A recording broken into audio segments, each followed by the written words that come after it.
Hello everyone, today we're here to talk about the third episode of season 3 of The Bear entitled Doors. So I'll talk about some of the details of the episode and some of the themes that I took from it. So we first start off with Marcus's mother's funeral. So we see that the entire restaurant crew is there to support him. And it's, a reflective affair, a little somber because it's a funeral, obviously. And yes, that ends up being the calm before the storm because this episode is so chaotic. It's so chaotic. Okay, let's start the chaos. When we go to the kitchen now, Carmy and Sid are there. And Carmy is looking at those papers where he writes, his notes for the different meals. And he says, this looks different. And he starts to, kind of freak out a little bit, make a bit of a to-do about it. And Sid says, yes, well, I got the margins widened because I see you write on the sides all the time. So I got the margins widened. And then he kind of steps back and says oh, okay, thank you, right? So I think one of the elements that we see, or one of the themes we see with Carmy this episode, is that he is resistant to change or anything going differently from what he expects. And this is such a small one, and it's actually to his benefit. But just the idea of some degree of change that he's not controlling is getting him really tipped off. So Carmy, who is changing the menu every single day, sees a small change in, a little piece of paper, and that freaks him out. And it's just showing that he needs that control because this is somebody else making a change, not a change that he's sanctioned, not the one that he's requested, and it's going to be an issue. In the episode, it goes over the course of about a month or so, a few weeks, and we see that with every day, things just seem to get a bit wilder. Things are a bit more out of control. And as expected, it's hard for people to keep up. We see Richie at the beginning talking to the crew, highlighting the different meals of the day, and Sid has to correct him about what the ingredients are because, it's a lot of changes. And so this really should have been seen in advance by Carmy. I personally do not think that Richie should be working in the restaurant there with Carmy. The two of them bump heads so much. So in an example where Richie is talking about the non-negotiables and Carmy keeps on saying, it's a waste of my time, it's a waste of my time. He's getting so angry. And I think Richie is just goading him on, just egging him on to get a rise out of him, just to irritate him for fun because he has to know that this guy isn't going to take him seriously anyway. And then later on, this one actually bothered me personally.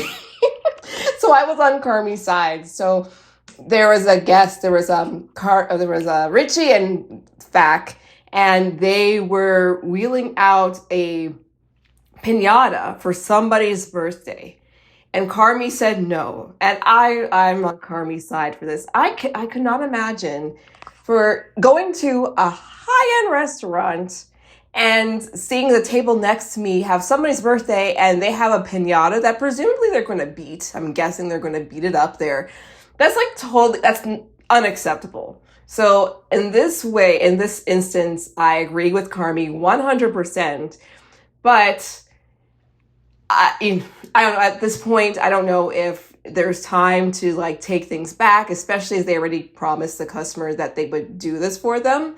But this is an example of one reason why Richie should not be working in there because they just clashed way too much. And Richie really should have the presence of mind to know that this is not acceptable for a high-end restaurant. Sorry if that sounds like bougie or whatever, but come on. We have to have some standards. We see an interaction with Carmy and his uncle, and his uncle's talking about the costs and these Orwellian mushrooms and all these different things. And he's saying basically we have to scale things back. And Carmy says that these are the best of the best. We need them. And I guess I don't know. I have never run a restaurant before. I don't know what the standards are or what a business relationship like that would be like. But I would assume that there is a budget for the food. And I would feel as though you'd have to work backwards from the budget. So if you're spending all sorts of money on just a bit of mushrooms and you need to have, all sorts of different things at your restaurant, how come Carmy isn't thinking about that? I don't know. And I've never worked in a restaurant before. So this is beyond my scope of professional experience, but I would think that, he would work with a budget. In this case, I blame both Carmy and the uncle because I feel as though they should have established what the daily or monthly, weekly budget is supposed to be. So there's one point where Neil volunteers to take out the artisanal mirepoix to a table. And he does that. He shows them, he puts the broth in, shows it, and brings it back. And then Carmy's like, well, what are you doing? What are you doing? And yeah, this is another example of Neil should not be in this restaurant either. I've been finding that the Fak Brothers, I don't know if it's maybe I'm seeing things with new eyes or this new circumstance with a very chaotic, fine dining restaurant situation. I'm finding them to be bumbling caricatures. I don't know, they were kind of silly before in the season previous, but they seem very caricaturish. And yeah, like why would he show them the mirepoix, then take it back to the kitchen? That doesn't make any sense. So I feel as though, yes, Carmy needs to do some editing when it comes to the staff, as heartless as that might sound, or either that or be very clear with the training. Either he trains them or whoever else trains them to operate at the standards that he has put out. And again, I mentioned last episode that the lists of things that he put out there, they're kind of very vague. And I feel as though, especially considering how chaotic things are at the Bear, they've always been at the Bear and the Beef, you need to be very explicit as in terms of what you want. And especially knowing how important it is because the restaurant's just kicking off and because how crazy Carmy can be, you need to be very specific with your instructions. Towards the end, where Richie comes in and he says this customer has a food preference not to put the mushrooms in, and Carmy is again saying, well, if it's an allergy, yeah, but if it's just a preference, no, it's not happening. And then Richie is very adamant that, we do this for him. And Carmy saying no, back and forth. They're all getting mad to the point where they start tussling, and all of the papers of all the different things that Sid's been writing out and Carmy's been writing out tonight scattered to the floor. So it's all a big mess. The tussling is going on. They're yelling at each other. Carmy tells Sid, you deal with this. So putting the responsibility of their mess on her. Then Marcus has to come, splits them up. And Richie spits on Carmy, which that is beyond the pale. As bad as crazy as Carmy can be, that is beyond disgusting. For one, that's very disrespectful. It's also just completely unprofessional. And it's also really gross. Like, you are in a kitchen of a high-end restaurant and you're spitting at people. It's unhygienic, completely uncalled for. And to me, that's a fireable offense. And again, Carmy wasn't on his best behavior either, but that is beyond the pale. You just see Sid there, and she's trying to absorb everything. She's trying to keep her wits about her, try to keep her stress level down. But she's looking at this like, what the hell is going on here? It was completely not right. So in this episode, it was just way too much chaos. And again, this could be very typical. I do not know about what it's like in a kitchen. What I think is so funny is that door, that swinging door between the kitchen and the dining area, it's not I can't be soundproof. And plus it's like flipping back and forth all the time. Like, could you imagine if you have a table close to the entry? You're probably hearing all sorts of commotion. You might not be able to make out the exact words being said, possibly, but you know that loud voices are being screamed and yelled at in there. And to me, it just creates such a terrible environment for the people who are inside the kitchen and people in the dining room. Sometimes I feel Carmy should just have a restaurant where he's just running the entire thing, because he is so particular about so many different things, like those bowls. Okay, to me, they look the same. I wasn't there. I can't see it, so I don't know. But let's just say they're off a little bit. If they are off, they're off by such a minuscule amount. And ultimately, what does it matter? Because if they're handcrafted bowls, there should be some deviance accepted. And what does that mean to your patrons? If you put the same amount of whatever he put in there, what does it matter if one bowl is ever so slightly bigger or smaller than the other bowl that might be on the table? Like, who cares? Also, I don't know. Shouldn't this have been noticed a long time ago? Again, I've never worked in a restaurant. I do not know how this all goes, but it just seemed like such a silly thing to fly off the handle for.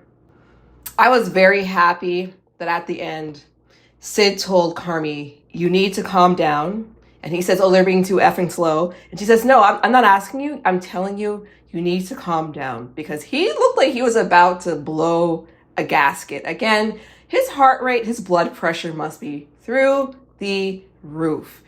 And Sid really should not have to tell him he needs to calm down. She does, because she is the adult in the room. And I feel so badly for her. This is not a tenable situation for her. And yeah, I don't know, like this was a very chaotic episode of The Bear. The Bear is a chaotic show, so this is not like new to me. But it was just beyond what I would think is professional. This whole episode had me with a lot of questions, not about the writing or the character motivations or anything like that. It's about the industry in general. So if you have worked in a kitchen, I would like to know a few different things. So I wrote a list. Let me go to the list and see what I put on. First of all, are kitchens really that chaotic? I don't know. And I guess when I think about my history going to restaurants, like I don't really go to high-end restaurants very often. And if I can't remember the layouts of things, but I'm not really close to the kitchen, so I don't really know what's going on over there. But do people yell that loudly, and are they swearing and contentious with each other all the time? I don't know. How common is accidental wastage at a restaurant? Because we saw a lot of things being upturned, spilled, things bubbling over in the pots and pans. And I don't know. Again, I've never worked in a kitchen before, but is that very common? And if so, is it that common to the extent that we saw in this episode? How common is food wastage as well? Like I saw a lot of food being thrown out, mostly by Carmy, thinking that things aren't, done up to par. But is that really a common thing, or is that just the Bear thing? Do restaurants do that degree of deep cleaning every single night? And if it is it done by the staff there, like the chefs there, or is it done by a professional cleaning service? Oh, I have another question. Okay. So Carmy had that Mirepoix. I make soup, so I'm very familiar with Mirepoix. Sometimes I'll actually make it myself, and most times, like 90% of the times, I just get them prepackaged. I have a question. I was very confused about this whole Mirepoix thing because it looks so pretty, but okay, so you go out there with a nice thing of broth. I was trying to figure out what kind of broth that was because it looked very pink. And you pour out the broth into the bowl or the container that has the Mirepoix in it. Like, is that supposed to be a soup? Like, do you drink that? I was so thoroughly confused as to what that was supposed to be, because I don't know. If you know anything about Mirepoix being presented and consumed just like that, especially at a high-end restaurant, I would love to know, because I can't figure it out for the life of me. That was a very chaotic episode of The Bear, which of course is what we've come to know over the past 3 seasons. It was entertaining to watch. It was stressful to watch. I like the stressful episodes of this show, but I just think about the people who work there and trying to put myself in their shoes. And there is no way I could work in an environment like that. There's no way I could be Sid and have a partner who is as caustic and like abusive in that environment, in the work environment. It's just too much. So I would love to know if you've been in this situation once again, if you've experienced this in your workplace and how common it is. I'm looking forward to the discussion in the comments area. So please share all your feelings about this episode, and I'll be back to talk about episode 4 very shortly. All right, see you later.